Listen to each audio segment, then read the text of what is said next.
দুনিয়ায় আসলো, কোথায় খাবেন, কি খাবেন? আল্লাহ তাআলা মায়ের স্তনের ভিতরে দুধের ব্যবস্থা করে রেখে দিয়েছেন, যেই দুধটা না ঘন না পাতলা, না ঠান্ডা না গরম, এমন অবস্থার ভিতর দিয়া আল্লাহ পাক একটা না দুইটা না 32টা ছিদ্র দিয়া আল্লাহ পাক মায়ের স্তনের মধ্যে 32টা ছিদ্র দিয়া আল্লাহ পাক আমাকে আপনাকে দুধ পান করাইছেন। একদিন না, 2 দিন না, 1 মাস না, 2 মাস না, 2 থেকে 2.5 বছর, 3 বছর পর্যন্ত আমরা মায়ের দুধ পান করেছি। এই মায়ের দুধ কতটুকু পান করেছি আপনারা কি কোনো সময় চিন্তা করেছেন? মায়ের শরীরের রক্তগুলো পানি করেন আল্লাহ পাক আমাকে আপনাকে আহার জুটিয়ে দিয়েছেন। এই জন্য 2 থেকে 3 বছর পর্যন্ত আমরা যেই দুধ পান করলাম, 1 মণ দুধ না, 2 মণ দুধ না, 42 থেকে 43 মণ দুধ আমার মায়ের শরীর থেকে আমি খেয়েছি। বলেন সুবহানাল্লাহ। এই সন্তানটা যখন আস্তে আস্তে বড় হয়ে যায়, সন্তানটা যখন বড় হয়ে যায়, বড় হয়ে যাওয়ার পর দেখা যায় সন্তানটা মার কথা শোনে না, বাবার কথা শোনে না। এরকম বান্দা, আল্লাহর বান্দা আছেননি? আছে না? আল্লাহর বান্দা আছে, 10 বছর হয়ে গেল, সন্তান বাবাকে বাবা দিলা ডাক দেয় না, সন্তান মাকে মা দিলা ডাক দেয় না। হঠাৎ করে তিনি বুঝতে পারলেন, নিজের ভুলটা নিজে বুঝতে পারলেন। হায়রে, আমার যে মা আমাকে এত কষ্ট করে নিজে না খাই আমাকে খাওয়াইছে, নিজে না ঘুমাই আমাকে ঘুমাইছে, আমার জন্য আমার যেই মা এত কষ্ট করলো, এত ব্যথা পাইল, এত দুঃখ বেদনার ভিতর দিয়ে আমি মার কলিজার মধ্যে সিজার দিয়ে আমি প্রসাব করে দিয়েছি, পায়খানা করে দিয়েছি, তারপরেও তো আমার মা আমাকে কোনোদিন ফালিয়ে দেয় নাই, আমার মা আমাকে কোনোদিন ছেড়ে দেয় নাই। আমি কি করলাম? আজকে 10টা বছর হয়ে যায়, 10টা বছর যাব আমার মার সঙ্গে আমি কোনো কথা বলি না, আমার বাবার সঙ্গে আমি কোনো কথা বলি না। না না, এরকম করা যাবে না। হঠাৎ করে তার জ্ঞানটা ফিরে আসছে। গভীর রাত্রিতে মার দরজার মধ্যে দাঁড়িয়ে লাভ করেছে, মা মা গো। এইভাবে যখন ডাক্তার দিয়েছে, ঠিক বলতেছে মা, করুণ সুরে মধুর সুরে বলতেছে, মা গো, আমি তোমার সন্তান আব্দুল্লাহ। ও মা, আমি তোমার সন্তান আব্দুল্লাহ। মা চিন্তা করে গেল, আমার সন্তান আব্দুল্লাহ 10টা বছর যাবত আমাকে একটা ডাক দেয় না, আমাকে একটা ডাক দেয় না, আমার সাথে দেখা নেই, তারপরে আজকে কেন আব্দুল্লাহ আমাকে ডাক দিয়েছে? আমি কি ভুল যে শুনলাম নাকি? তিনি খাটের দিকে নামলেন, দরজাটা খুলে দিলেন। খুলে দেওয়ার পর সন্তানটা মায়ের পায়ে ধরে ধরছেন, মা গো, ও মা, আমি আজকে 10টা বছর যাবত আমি তোমাকে ডাক দেই না, বাবাকে আমি বাবা বিনা ডাক দেই না। মা, আমার ভুল হয়ে গেছে, মা আমাকে তুমি মাফ করে দিবানি। ও মা, আমাকে কি তুমি ক্ষমা করে দিবানি? মা ডাক দেবে, বাবারে আজকে 10টা বছর হয়ে গেল, তুই আমার কাছে থেকে আচ্ছিন্ন হয়ে গেছিস, তুই আমাকে ভুলে যাইতে পারছ বাবা। আমি কিন্তু তোরা ভুলে যাই নাই রে বাবা। আয় আয়, সন্তানটাকে টান দিয়া বুকের মধ্যে জড়িয়ে ধরে, জড়িয়ে ধরার পর মা ডাক দেখায়, বাবা তোর ভুলটা যখন তুই নিজে বুঝতে পারছিস, আয় রে বাবা আয়।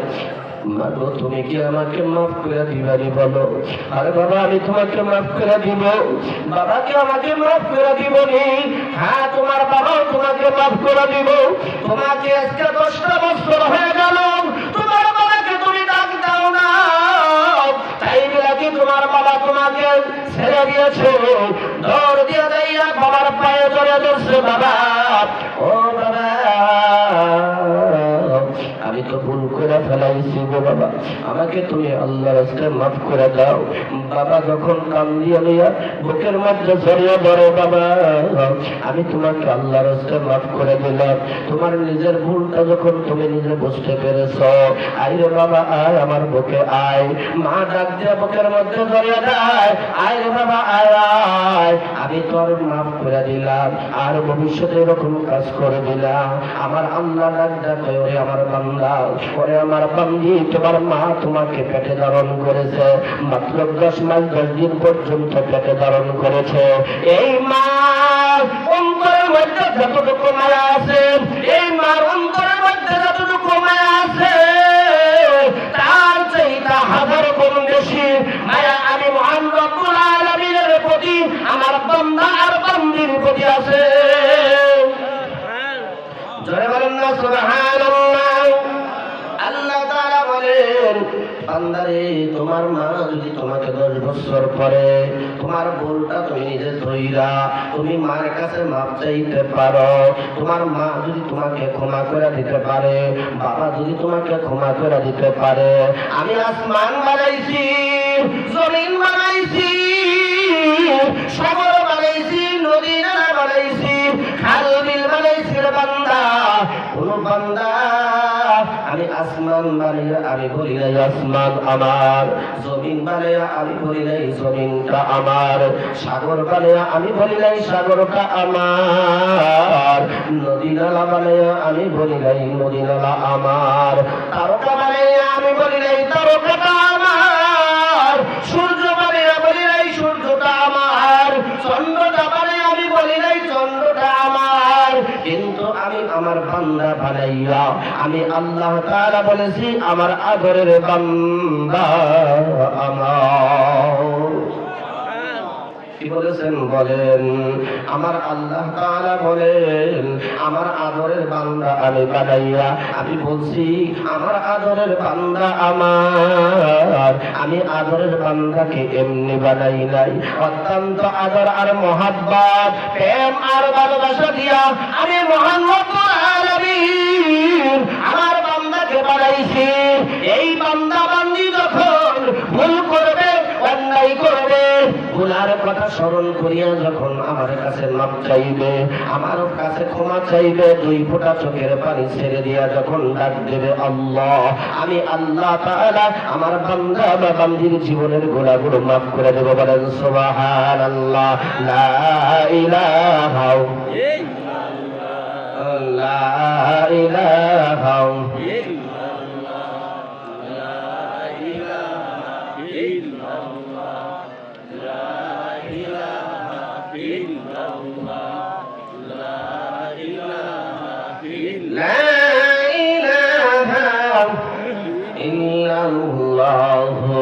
মুহাম্মাদুর রাসূলুল্লাহ। সকলে বলি সাল্লাল্লাহু আলাইহি ওয়াসাল্লাম। আল্লাহ পাক ডাকতে বলেন, ওরে আমার বান্দা আমি তোমাকে এমনি এমনি বানাই নাই।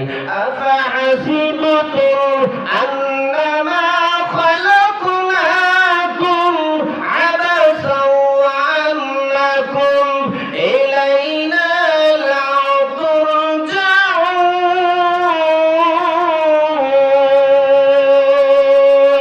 আল্লাহু আকবার। আল্লাহ তাআলা বলেন, আমার বান্দা ওরে আমার বান্দি আমি তোমাকে অনার্থক বানাই নাই, এত সুন্দর করে আকৃতি দিয়া আমি আল্লাহ তাআলা এমনি এমনি বানাই নাই। আমার বানানোর মধ্যে উদ্দেশ্য রয়েছে। কি উদ্দেশ্যটা রয়েছে? আল্লাহ তাআলা বলেন, ওয়ামা খালাকুতুল জিন্না ওয়াল ইনসা ইল্লা লিয়াবুদুন।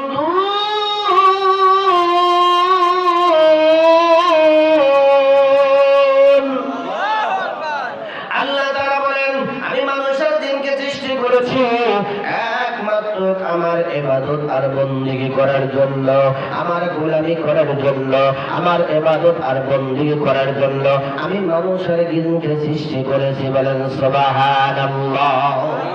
এখন মানুষের জিনকে সৃষ্টি করেছেন কিসের জন্য? বলেন ইবাদত করার জন্য। এখন ইবাদত রেখে কি দিয়ে করব আমি আপনাদেরকে বলতে চাই, শুনলেননি? আল্লাহ তাআলা বলেন ইবাদত করার জন্য আমি বানাইছি, তোমাদেরকে এত সুন্দর করে বানাইলাম। এই সুন্দরটা কোথায় পাইলেন? আল্লাহ তাআলা যত মাখলুক সৃষ্টি করেছেন এর মধ্যে কিন্তু কারোর জন্য কসম খেয়ে বলেন নাই, কিন্তু মানুষকে আল্লাহ তাআলা বানাইয়া আল্লাহ তাআলা এক জায়গার না, দুই জায়গার না, চার জায়গার কসম খাইছেন। কি করছেন বলেন? চার জায়গার কসম খেয়ে বলছেন আমি মানুষকে সুন্দর করে বানাইছি। কেমন কসম খাইছেন? আল্লাহ তাআলা বলেন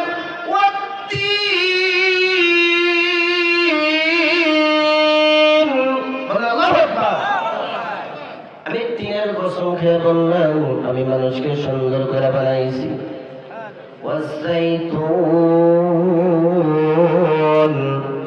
জাইতুনের কসম খেয়ে বললাম আমি মানুষকে সুন্দর করে বানাইছি। সিনা পর্বতের কসম খেয়ে বললাম আমি মানুষকে সুন্দর করে বানাইছি। ওয়াহাদাল বালাদিল আমিন, খানায় কাবার কসম খেয়ে বললাম আমি মানুষকে সুন্দর করে বানাইছি। বলেন আল্লাহু আকবার। কয় জায়গার কসম খেতে বলেন? চার জায়গার কসম খেয়ে বলছেন। তারপরে বলেন সুন্দর করে বানাইছি। লাকাদ খালাকনাল ইনসানা ফি আহসানি তাকওয়িম। আল্লাহু আকবার। আমি মানুষকে সুন্দর করে বানাইছি। তাহলে কেন বানাইছেন জানেননি? আল্লাহ তাআলা আমাকে আপনাকে সুন্দর করে বানাইছেন। এই সুন্দর মানুষ যদি আমরা হতে পারি তাহলে এই সুন্দর, কি বলেন কথা ঠিক কিনা? এখন আমরা মানুষ, সবাই মানুষ দাবি করি। আমার হিন্দু ভাইয়েরাও মানুষ, খ্রিস্টান ভাইয়েরাও মানুষ, ইহুদি নাসারাও মানুষ, মুসলমান যারা তেনারাও মানুষ। মানুষের মধ্যে কি কোনো পার্থক্য আসেনি বলেন? আসেনি? তাহলে মানুষের মধ্যে কোনো পার্থক্য নাই। পার্থক্যটা হলো আমলের ভিতরে। পার্থক্যটা কিসের মধ্যে বলেন? আমলের ভিতরে। এখন আমরা মানুষ দুই প্রকার, একটা হচ্ছে আল্লাহর আদালতের মানুষ, আর একটা হচ্ছে সুরতের মানুষ। আল্লাহর আদালতের মানুষ হলো আপনারা আজকে যেই মাদ্রাসার মধ্যে আসছেন, আল্লাহ পাকের কোরআন যার মধ্যে আছে, যার ভিতরে কোরআনের আমল আছে, সেই মানুষটা হলো আল্লাহর আদালতের মানুষ। বলেন সুবহানাল্লাহ। আর যেই মানুষের ভিতরে কোরআন নাই, নবীর হাদিস নাই, সে কোনদিন আল্লাহর আদালতের মানুষ হতে পারে না। সে হবে সুরতের মানুষ। কি বলেন কথা ঠিক কিনা? তাহলে আদালতের মানুষ হইতে হলে কি করতে হবে? আল্লাহ তাআলা আমাদেরকে শিক্ষা দিলেন। আমাদের সমাজের মধ্যে একটা কথা আছে, আমরা আল্লাহর আদালতের মানুষ হতে পারি না কেন? আল্লাহর আদালতের মানুষ আমরা হইতে পারি না কেন? এর কারণটা হলো আল্লাহ পাক আমাদেরকে যেই শিক্ষা দিয়েছেন, যেই শিক্ষা আল্লাহ পাক আমাদেরকে দিলেন, সেই শিক্ষাগুলো আমরা শিক্ষা গ্রহণ করতে পারলাম না বিদায় আজকে আমরা আল্লাহর আদালতের মানুষ হতে পারলাম না। এই জন্য আল্লাহ তাআলার আদালতের মানুষ যদি আমরা হতে চাই তাহলে অবশ্যই আমাদের কোরআনের দরকার আছে। বলেন কোরআনের দরকার আছে, সেই কোরআনটা আমাদের পড়তে হবে, সেই কোরআনের আমলটা আমাদের অন্তরের মধ্যে ফিট করতে হবে। তাহলে আমরা কোরআন নিয়ে, আমাদের কোরআনের আমল নিয়ে যদি আমরা কবরে দিতে পারি, তাহলে আমরা আল্লাহর আদালতের মানুষ হয়ে চিহ্নিত হব। আর যদি আমরা কোরআন ছাড়া আল্লাহর দুনিয়ায় আমরা যদি চলাফেরা করি, কিন্তু আমরা আল্লাহর আদালতের মানুষ হতে পারবো না, শুধু সুরাতের মানুষ হব। কি বলে কথা ঠিক কিনা? এই জন্য আমার বাবাজিরা, ভাইয়েরা, আমাদের সমাজের ভিতরে অনেক জায়গা আছে আমরা অনেক সময় বলে থাকি, হুজুর আমার সন্তান আমার কথা শোনে না, আমার মেয়েটা আমার কথা শোনে না, আমার স্ত্রী আমার কথা শোনে না, বাড়িতে একজন আরেকজনের কথা শুনতে পারে না। কারণটা কি জানেননি? কারণটা হলো আমাদের ঘরের ভিতরে কোরআন নাই। কোরআন না থাকার কারণে, কোরআন না থাকার কারণে আমাদের ঘরের ভিতরে শান্তি নাই। এই জন্য বলা হয় কোরআন পড়ো জীবন গরম, কোরআন পড়ো জীবন গরম। ওরে মুসলমান, কোরআন ছাড়া হিন্দু মুসলিম সকলের সমান। আল কোরআনকে পড়লে পারে শান্তি আসতে পারে, আল কোরআনকে না শিখে আসবি না পারেন।